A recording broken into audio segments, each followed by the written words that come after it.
নমস্কাৰ। মই আজি আপোনালোকক এটা নতুন বিষয়ৰ ওপৰত দুটামান কথা ক'বলৈ আহিলোঁ। আচলতে মোৰ বহুতো ক্লাইণ্টে মোক সুধি থাকে যে ছাৰ আমি যে GSTত বস্তু ক্ৰয় কৰোঁ কিনো তাতে GST যে দিওঁ সেই GSTখিনি আমি ঘূৰাই পাম। আচলতে তেনেকুৱা নহয়, GSTৰ পইচা কেতিয়াও ঘূৰাই নাপায়। GST এডজাষ্ট হয় নাকি ৰিফাণ্ড হয়। নাম্বাৰ ওৱান, কেনেকৈ এডজাষ্ট হয় মই আপোনালোকক ক'ব বিচাৰিছোঁ। নাম্বাৰ ওৱান, আপুনি যেতিয়া এটা বস্তু হ'লচেলাৰৰ পৰা ক্ৰয় কৰিব GST দি পেলাই, সেইখিনি GST আপোনাৰ ক্ৰেডিট লেজাৰত জমা হ'ব।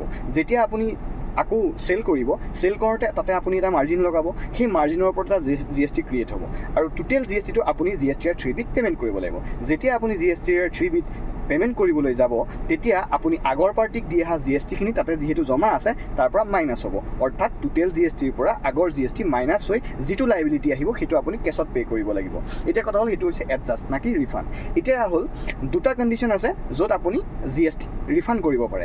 নাম্বাৰ ওৱান, যদি আপুনি ভাৰতত বা ইণ্ডিয়াৰ পৰা বস্তু ক্ৰয় কৰি আপুনি বিদেশত যদি বিক্ৰী কৰে, তেতিয়াহ'লে এক্সপৰ্ট ডিউটি লাগিব। যিহেতু এইটো এক্সপৰ্ট হৈছে, সেইকাৰণে আপুনি যিহেতু ভাৰতৰ পৰা GST দি ক্ৰয় কৰিছে, GST আপুনি ক্লেইম কৰিব পাৰে ৰিফাণ্ডৰ কাৰণে উইথ ফুলফিলিং চাম কণ্ডিশ্যন।